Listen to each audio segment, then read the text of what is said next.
Venga, vamos a ver el último epígrafe. El último epígrafe de este tema, que se llama argumenta la variación del radioatómico. Esta es la propiedad más importante. Si entendéis, el radioatómico es la base para entender todo lo demás, ¿vale? El potencial de ionización, la afinidad electrónica, la electronegatividad en grupos y periodos, en filas y en columnas, ¿vale? Lo he hecho al revés, en columnas y filas. Comparando dichas propiedades para elementos diferentes. Os van a dar una serie de elementos y vosotros tendréis que comparar esas propiedades. Pero lo importante es entender el radioatómico, entender cómo evoluciona y cómo varía el tamaño de los átomos. Lo primero, para partir de todo esto, lo que vamos a hacer son las configuraciones electrónicas de los átomos. Y para hacer las configuraciones electrónicas necesitamos la pirámide de Moeller, que se basaba, ya os lo he contado, en el principio de mínima energía, máxima multiplicidad y de exclusión de Pauli. Y conviene para estos ejercicios tener una tabla muda en la cabeza y saberse por lo menos hasta el 20, hasta el calcio, nombre y símbolo del elemento, ¿vale? Por lo menos hasta el 20. Es facilito. Entonces voy a ir empezando. Empiezo por el radioatómico, que es la propiedad más importante. Vamos a ver, ¿qué es el radioatómico?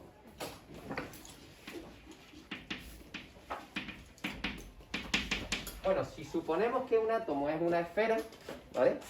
El radioatómico sería la distancia desde el centro, desde el núcleo de ese átomo, hasta la capa más externa.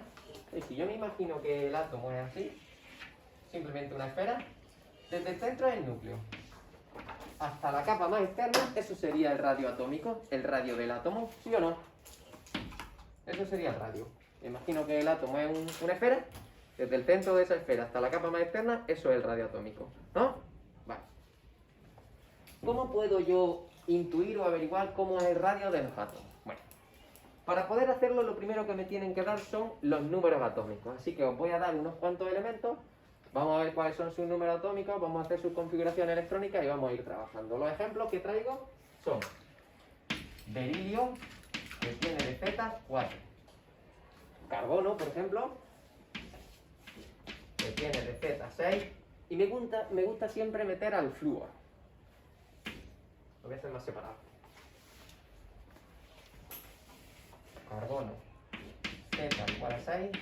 Y flúor, Z igual a 9. Bueno, el primer paso es hacer las configuraciones electrónicas y determinar su posición en la tabla. Para hacer las configuraciones electrónicas, pirámide de Moeller. 1s2, 2s2. Ya tengo la del beridio. La del carbono. 1s2, 2s2, 2p2. La del flúor. 1s2, 2s2, 2p5, ¿no? Y ahora los sitúo en la tabla. ¿En qué me tenía que fijar para situar a los elementos en la tabla? Me tenía que fijar en la última capa, ¿no? Y ahora decíamos que si n valía 2, eso me indicaba el periodo. ¿En qué periodo está este elemento si n vale 2? Segundo periodo. Segunda fila, podéis decir. ¿Qué queda mejor? Periodo. Si acaba en S2, ¿vale? Tengo que poner acaba en S2. Recordad, en la tabla periódica, la primera columna acababa en S1. Estos acababan en S2. Estos eran de 1, tal, hasta de 10. De 1, 2, 3, 4, de 5 y aquí acababa en P6. Entonces, si acaba en S2, estoy en el grupo, segunda columna, ¿cómo se llama este grupo? Térreo. Eso hay que aprenderse. Sí, alcalino térreo. Es un alcalino térreo. Tanto que a veces os dicen que digáis el símbolo y el nombre de ese elemento. Tal cual. Entonces, si me lo dijesen, bueno, yo es que os he dado que es berilio, ¿no? Pero os pueden dar la configuración para que saquéis el nombre y el símbolo. Al acabar en 2p2, pues también va a estar en el segundo periodo. Esta columna eran los que acababan en P2. ¿Cómo se llamaba este que había después de los térreos? Que era la de carbono.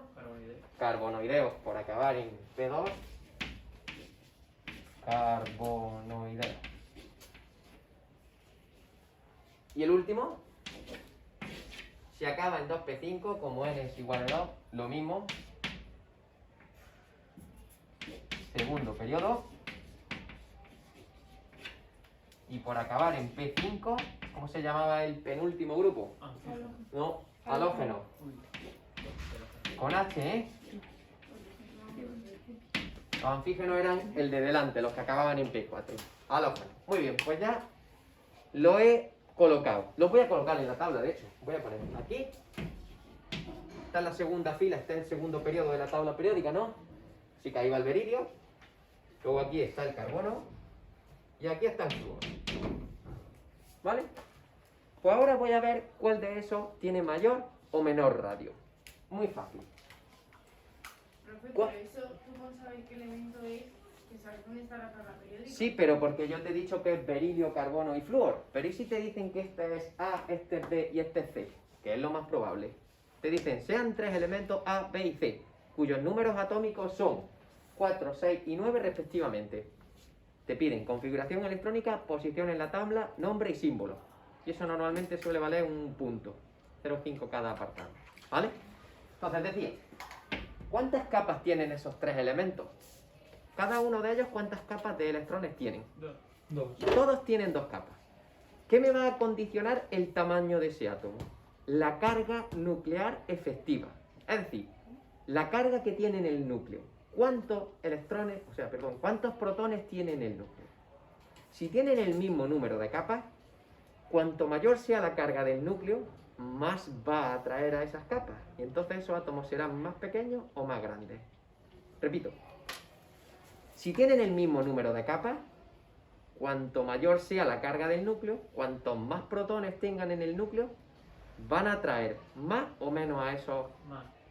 Y entonces van a ser más grandes o más pequeños. Más pequeño. Más pequeños.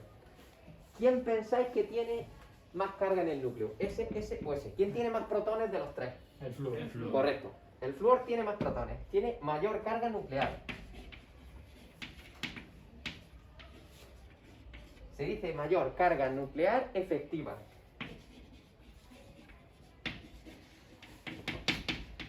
Así que ese es el más pequeño de todos, el flúor. De esos 3, el flúor. Bueno, en realidad, de toda la tabla periódica, excluyendo a los gases nobles, el flúor es el más chiquitín de todos. Porque es el que menos capas tiene y su carga nuclear efectiva es mayor. ¿Vale? Bueno, de estos dos entonces, ¿quién creéis que será el que menos carga tiene y por tanto es más grande? De estos dos. Berilio solo tiene 4 protones en el núcleo para atraer a 2 capas de electrones. Así que su carga nuclear efectiva es más pequeño y es más grande de los 3. ¿Vale? Yo solo hago lo que Voy a volver a repetirlo. Esto es lo que más trabajo cuesta. Nuclear efectiva. Y por eso es más pequeño. Voy a poner aquí, o sea, más grande, perdón. Menor tamaño. Y aquí, mayor tamaño. Voy a hacer un dibujo. Borro aquí. Voy a dibujar al berilio. Berilio tiene, como su número atómico es 4, tiene 4 protones. Ahora no recuerdo si tiene 5 neutrones o 4. 5. Berilio tiene 4 protones, 5 neutrones y 4 electrones en 2 capas. Entonces voy a hacer los 4 protones. Yo sé que tiene 4 protones porque su Z es 4, ¿vale? Z me dice cuántos protones y cuántos electrones tiene. El número de neutrones, si no os dan el número básico, no podéis saberlo. Yo sí lo sé porque he mirado la tabla periódica. Ahí. Ahora, ¿cuántas capas de electrones tiene? 2. En la primera, ¿cuántos electrones hay? 2. 1 y 2. Y en la segunda, otros 2. 1 y 2. ¿Estamos de acuerdo en que se podía ser berilio perfectamente? Sí, ¿no? Vale. Voy a dibujar al flúor. Flúor tiene 9 protones.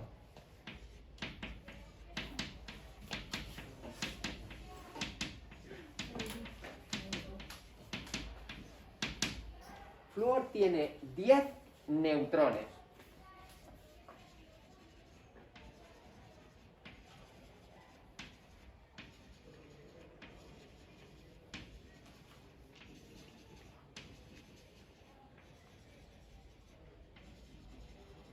¿Cuántas capas de electrones tiene el flúor? 2. También 2.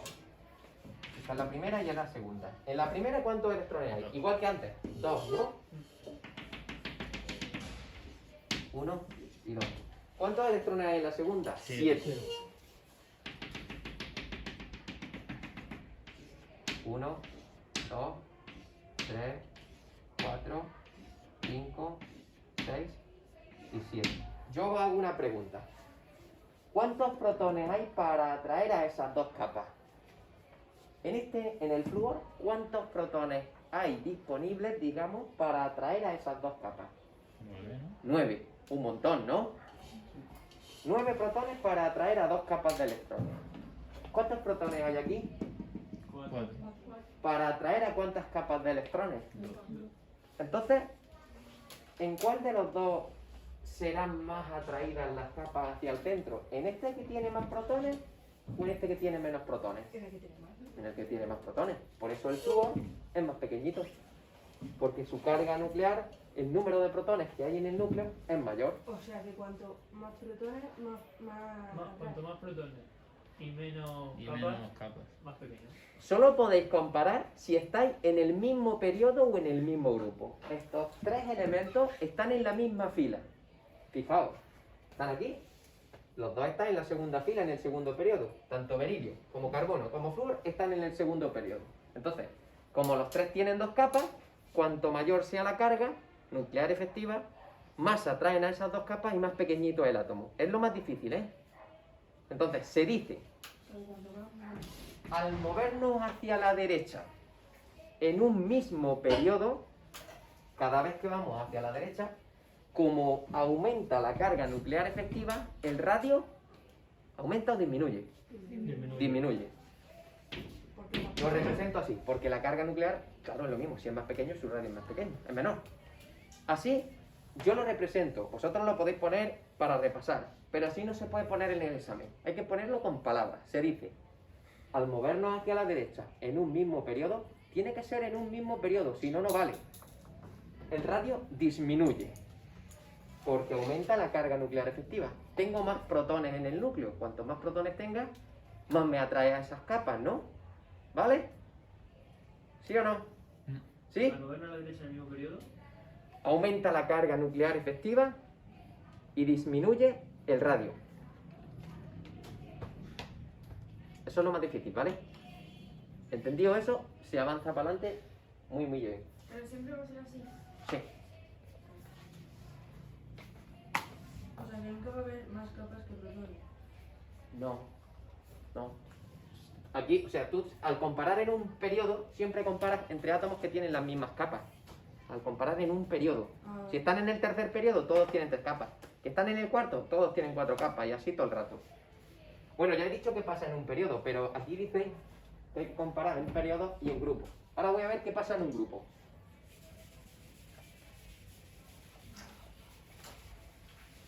Me voy a coger a berilio, me voy a coger a magnesio y me voy a coger a calcio. Magnesio tiene de Z 12. Esto lo darían, ¿vale?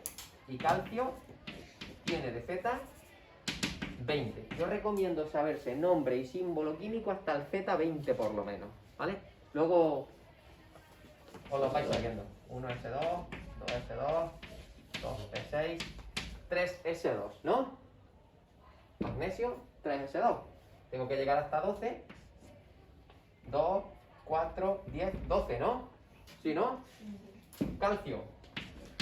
1S2, 2S2, 2P6, 3S2, 3P6. Acabo en 4S2, ¿no?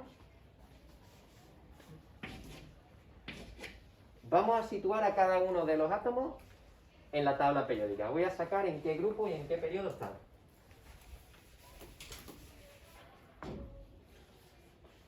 ¿Dónde está magnesio? Yo no estoy viendo la tabla. Tengo que sacarlo de aquí. Esta es su última capa. Ese 3 que me indica. N igual a 3, tercer periodo. Y el hecho de que acabe en S2 implica que es también un alcalino térreo, ¿no?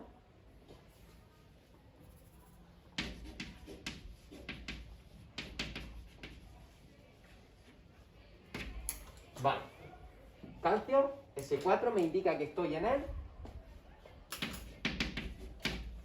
Cuarto periodo. cuarto periodo. El periodo son las filas, ¿no?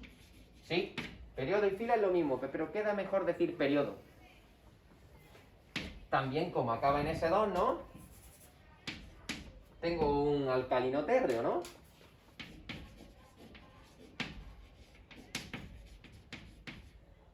Bueno, los tengo todos colocados en el mismo grupo, con lo cual es fácil compararlos. Yo solo hago una pregunta, esto lo tenéis que saber responder del tirón. ¿Cuántas capas tiene el berilio? Dos. ¿Cuántas capas tiene magnesio? 3. Una, dos y tres. ¿Cuántas capas tiene el calcio? 4. 2, 3 y 4. ¿Quién tiene mayor radio atómico? Es fácil. El calcio. Sí, ¿por qué? Podría Tiene mayor número de capas. La carga nuclear no me importa. Me importan las capas. La carga nuclear me importa para los periodos.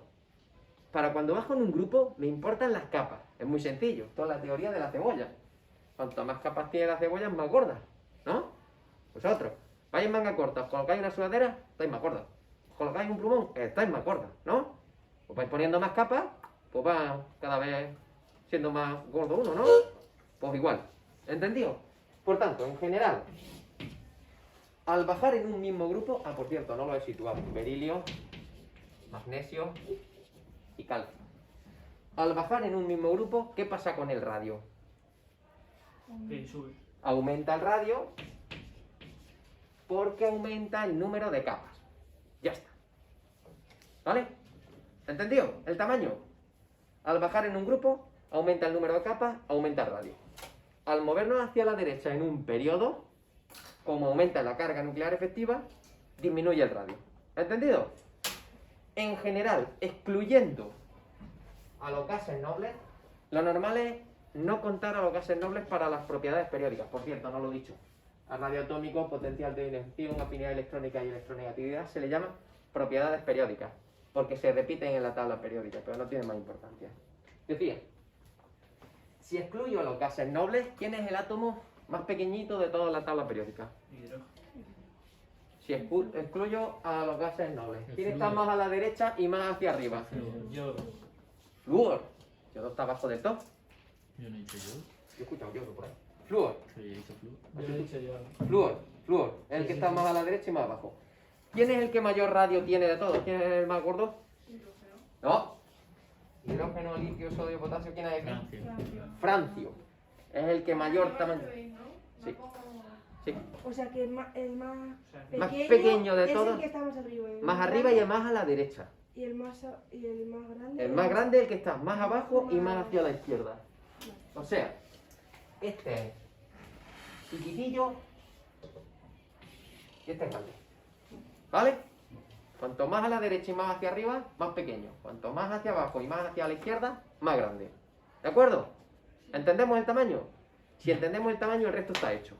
Voy con la siguiente propiedad. Entonces, el hidrógeno tiene un radio tan grande que No, es más que los el otros. hidrógeno sí que es verdad que tiene un electrón. Comparar hidrógeno y flúor, es que normalmente no se suele tener en cuenta el hidrógeno ni a los gases nobles. El hidrógeno es más pequeño que flúor, pues tiene una capa y un electrón nada más. Pero normalmente digamos que se excluyen al hidrógeno y a todo esto no se tienen en cuenta, ¿vale? Normalmente. Profe, Sí, entonces todos los que están en las filas de abajo son los más grandes y va subiendo y cada vez va siendo más No. pequeño. no. Es muy difícil comparar, por ejemplo, un elemento que esté, ¿qué te digo yo? Aquí, con uno que esté aquí, es muy difícil de comparar. Tienes que comparar elementos muy bien separados. ¿Qué te digo yo? Uno que esté aquí, con uno que esté aquí, muy difícil de comparar también, ¿vale? Hay que coger los que estén próximos entre ellos. O sea, Uno que esté aquí y otro que esté aquí, difícil de comparar también. Tienen que ser muy separados. Y si están siempre en un mismo periodo y en una misma fila, es lo normal, es lo más fácil, ¿vale? ¿De acuerdo? Y en general los gases nobles y el hidrógeno no suelen contarlo. Bueno, sigo con la siguiente propiedad periódica. Potencial de ionización.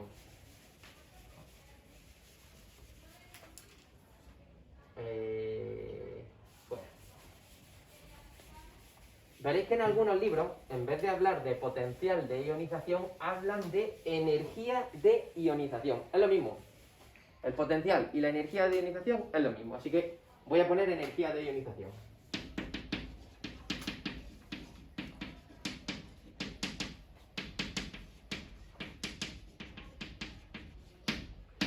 Vale, se dice que la energía de ionización es la energía que hay que darle a un átomo neutro en estado gaseoso para arrancarle un electrón.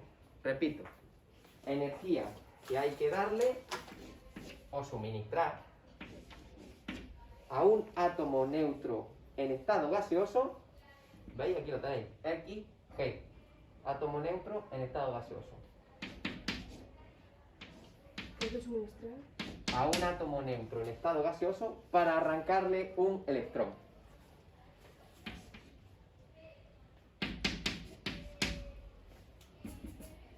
Mirad la pizarra, que ahí me falta un huequecillo que quiero que me completéis. Yo tengo X neutro, no tiene carga, tiene el mismo número de protones que de electrones. Le doy la energía de ionización, también potencial de ionización, es decir, le aplico una cantidad de energía y le arranco un electrón. ¿Qué tengo que poner ahí? X. X más, ¿qué? G. Tiene que ser gas también. Si yo tengo un gas, tengo que tener un gas. ¿Entendido?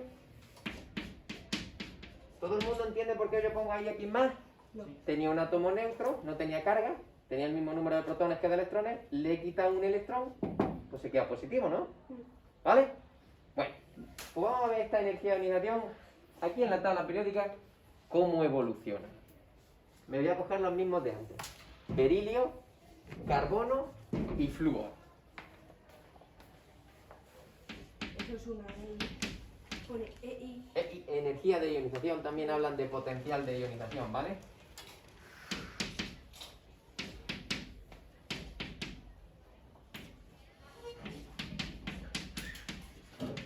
Vamos a pensar un poco, usemos la cabeza para pensar. Yo he dicho que de estos tres, de flúor, carbono y berilio, ¿quién era el más pequeño de los tres? El flúor. Entonces, ¿vosotros a cuál pensáis que cuesta más energía arrancarle un electrón? Recordad que el átomo tiene en el núcleo los protones. Los electrones están aquí alrededor en capas. Cuanto más pequeño sea ese átomo, la atracción que ejerce el núcleo sobre esos electrones es mayor o menor. Mayor. Entonces a mí me va a costar más energía arrancar el electrón o menos energía. Más. Más. Vale, entonces aplicando este razonamiento, ¿quién era el más pequeño? Flúor. ¿Quién va a tener mayor energía de ionización? Flúor. El flúor. La energía de ionización del flúor es mayor que la del carbono, que a su vez la del berilio.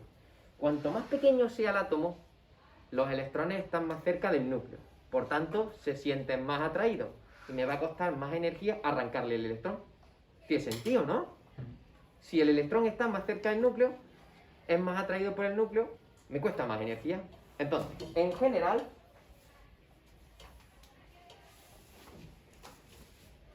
¿qué puedo yo decir al moverme hacia la derecha respecto de la energía o potencial de ionización? Al movernos hacia la derecha en un mismo grupo, ¿la energía de ionización aumenta o disminuye? Aumenta, porque los átomos son cada vez más pequeños, esos electrones se sienten más atraídos por el núcleo y cuesta más energía arrancarlos. ¿Sí o no? Tiene sentido, ¿no?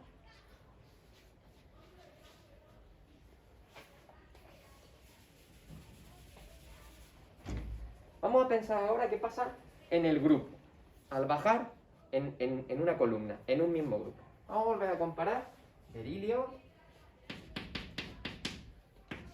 la energía de ionización del berilio, la energía de ionización del magnesio era, y la energía de ionización del calcio. ¿A quién creéis vosotros? ¿Quién creéis de esos tres que tienen menor energía de ionización y por qué? De estos tres, de berilio, magnesio y calcio, ¿quién tiene menor energía de ionización? El berilio. El calcio. No, yo creo que el calcio, calcio. porque está más abajo. Tú eres defensor del calcio, argumentamelo. Porque tiene más capas. ¿Sí? ¿Y entonces? Los electrones están más lejos. ¿Sí? ¿Y entonces? Los protones no tienen la misma... Los protones atraen menos a los electrones y entonces... No lo pueden retener... Y me con cuesta fuerza. menos energía, ¿no? Sí. Cuanto más grande sea el átomo, los electrones están más lejos del núcleo. Este es pequeño, este es intermedio y este es más grande. El calcio es el que está, los electrones están más lejos del núcleo. Si los electrones están más lejos del núcleo, son menos atraídos por el núcleo. Entonces me cuesta menos energía arrancarlo. ¿Vale? Entonces, dicho así, esto sería así. De tal forma que en general, al bajar en un mismo grupo, ¿qué pasa con la energía de ionización? ¿Aumenta o disminuye?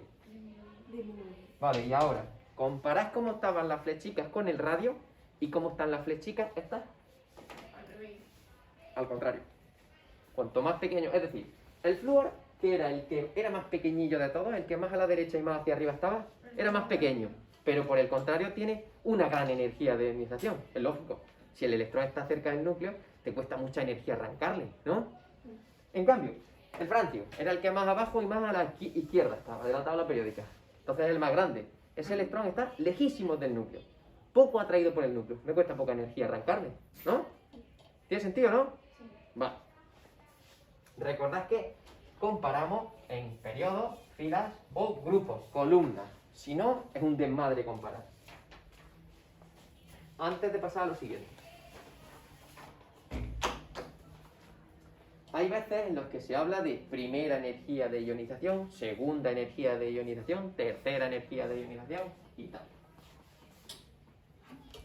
Voy a comparar la primera y la segunda energía de ionización del sodio. Voy a poner el mismo ejemplo que antes. Comparar primera y segunda. Primera EI y segunda EI de Na. Y os doy como dato que el Z del Na es 11. ¿Vale? Os digo yo, me lo invento porque no me lo sé, que la primera energía de ionización del sodio son 7000 kilojulios por mol. Mientras que la segunda energía de ionización, que también me la invento porque no me la sé, son 20.000 kilojulios por mol. Yo pregunto, ¿por qué existe esa gran diferencia? Pues vamos a ver. Yo tengo sodio, neutro en estado gaseoso. Si yo le doy la primera energía de ionización, ¿qué obtengo? ¿Qué se obtiene aquí? Aquí ponía antes XG más. Catión. Sí, el catión sodio, ¿qué es? Na más. Na+. ¿Y su estado de agregación? Gaseoso. Gaseoso, porque dicen que la energía de ionización es la energía que hay que suministrar a un átomo neutro en estado gaseoso, ¿no? Vale. Más un electrón. Ahora cojo a este catión y le arranco otro electrón. Yo cojo Na+, digamos que cojo Na+ como combustible en una reacción, como reactivo en la reacción. Le doy la segunda energía de ionización y ¿qué voy a obtener? Na2 más. Na2+, en estado gaseoso, más otro electrón. Y mi pregunta es, ¿por qué esto me cuesta 7000 kilojulios mientras que esto me cuesta 20.000? La respuesta está en las configuraciones electrónicas, aquí, como casi siempre. ¿Por qué inestable? Vamos a hacer la configuración electrónica del sodio. La configuración electrónica del sodio sería 1s2, 2s2, 2p6, 3s1. ¿Sí o no? Y si yo le arranco un electrón y obtengo Na+, ¿qué hay que poner aquí? ¿Se puede poner Z igual a 10? No. ¿Qué hay que poner? Z10. No. No. 10 electrones. 10 electrones. No pongo Z10 porque es mentira. Quien tiene Z10 es el neón. No puede hacer eso, ¿vale? Y su configuración sería 1s2, 2s2, 2p6. ¿Qué tiene eso de particular? Eso tiene algo. El que cumple la regla del octeto. En la última capa hay 8 electrones, con lo cual cumplo la regla del octeto. ¿Y qué implica que cumpla la regla del octeto? Hay que ir más allá. Que es un ión ¿cómo? Muy estable, especialmente estable. Si yo a eso intento arrancarle otro electrón, en teoría para obtener ese Na2+, ¿cuántos electrones tendría ese Na2+? 9 electrones. Por lo tanto, su configuración sería... ¿Es estable esto? No. No, por eso me cuesta muchísima energía. No puedo. Hombre, en teoría sí que puedo. pero esto no es estable. O sea, que te cuesta más energía porque ya el... Intento ion era desestabilizar a un ion estable. Vale. Por eso no puedo. O sea que entonces la segunda cuesta más. Sí, en Porque este ya es caso sí. estable. Como ya obtenía aquí, como de aquí a aquí, esto me cuesta 7.000. Y esto me cuesta 20.000. Vale, vale. Porque intento desestabilizar un ion que era estable. De hecho, los metales es fácil arrancarle los electrones. ¿Vale? Pero cuando ya he obtenido el ion que es estable, el Na+, el Ca2+, ya no cuela. No puedes desestabilizar un ion que ya era estable. ¿Entendido? Pregunta de examen también, ¿vale? Vamos para adelante. Vamos a por la afinidad electrónica.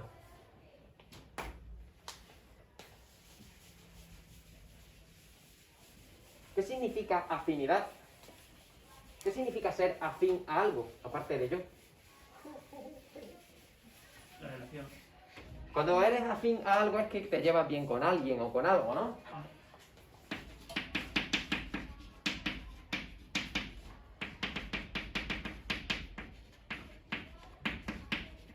Vale. Se dice que la afinidad electrónica es la energía que se desprende cuando un átomo capta un electrón. ¿Vale? Cuando un átomo capta un electrón, desprende gran cantidad de energía si es muy afín. ¿Vale? Pues vamos a ver. Sería este proceso, por ejemplo. Xg más un electrón, ¿qué obtendría? Si yo a X neutro en estado gaseoso le añado un electrón, ¿qué sale? X menos. X menos E más esa afinidad electrónica. Esa afinidad electrónica es la energía que se desprende, ¿vale? Voy a comparar berilio, carbono y flúor.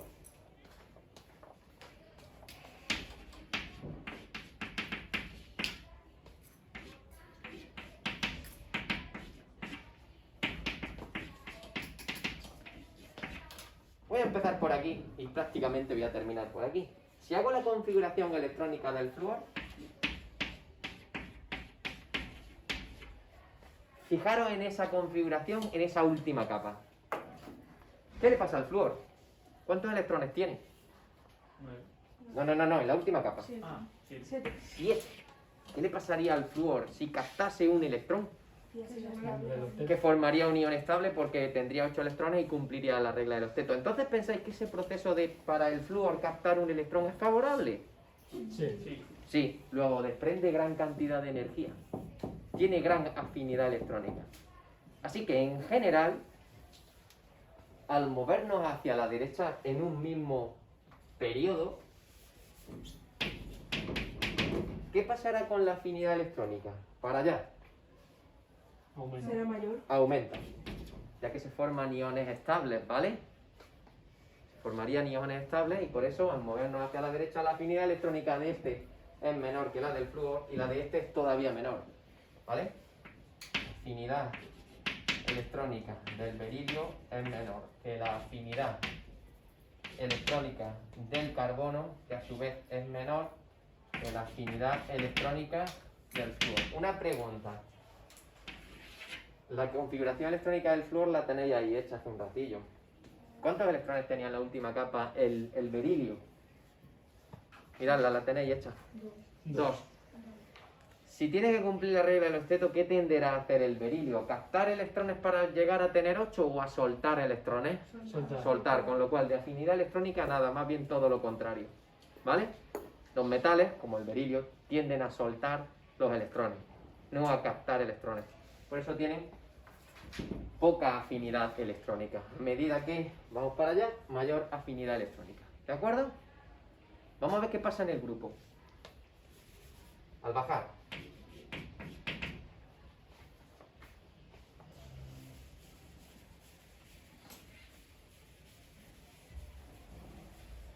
Comparo, por ejemplo, berilio, magnesio y calcio, pero podía comparar cualquier elemento que estuviesen en el mismo grupo, ¿vale?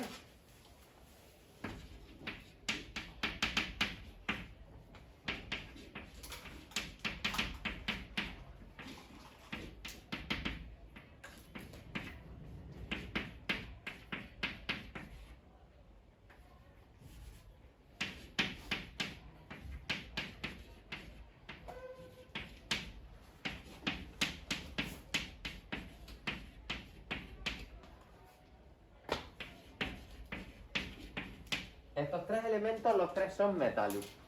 O sea que no captan electrones, al contrario, tienden a perder electrones. Pero me piden que los ordene. Recordad que este es pequeño, este es un poquito más grande y este es más grande. Este es el más grande de los tres, ¿no? A medida que voy bajando, cada vez más grande.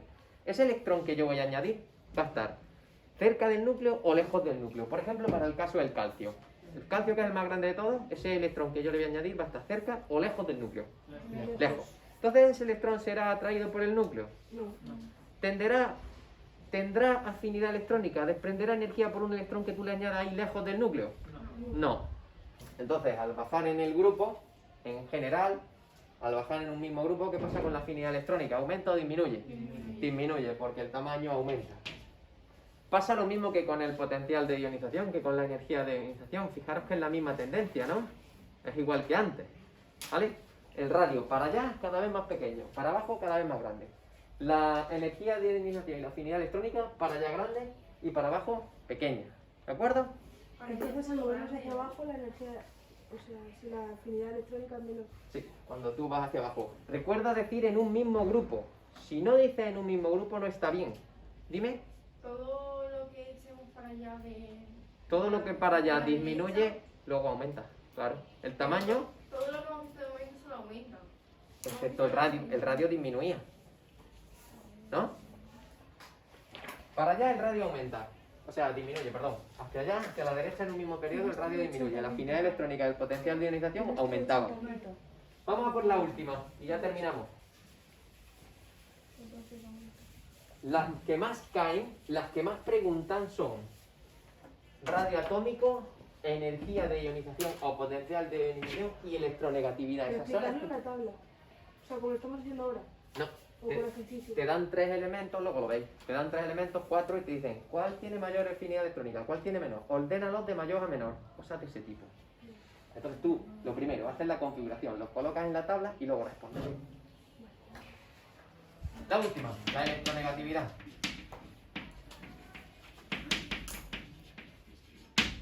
Se define la electronegatividad como la tendencia que tiene un átomo a atraer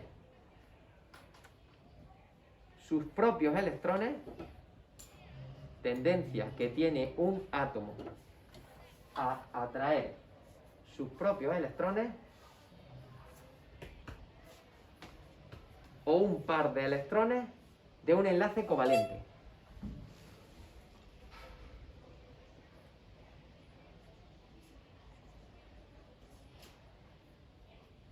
O un Par de electrones de un enlace covalente. Quedaos con lo de, para este tema, con lo de atraer sus propios electrones. Y pensad en lo que os he contado del tamaño. Comparando berilia, carbono y flúor,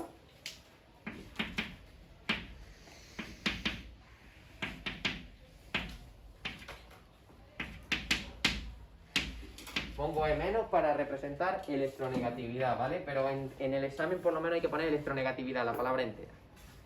Comparad estos tres. Por ejemplo, vamos a hablar del flúor. ¿El flúor cómo era de tamaño? Os he dicho que entendiendo el tamaño se entendía todo. Pequeño. Es pequeño. Entonces, si la electronegatividad es la tendencia a atraer esos electrones, el flúor tendrá mucha tendencia o poca tendencia. Mucha. Entonces, ¿cómo variará para allá la electronegatividad? Termino. Hacia abajo, en un mismo grupo. ¿Cómo era el tamaño? ¿Cada vez más grande o más pequeño? más grande. Más grande. Entonces, esos electrones, cuanto mayor sea el tamaño, ¿estarán más atraídos o menos atraídos? Menos. Entonces, para abajo, ¿qué pasa con la electronegatividad? Que baja. Disminuye. Chimpón.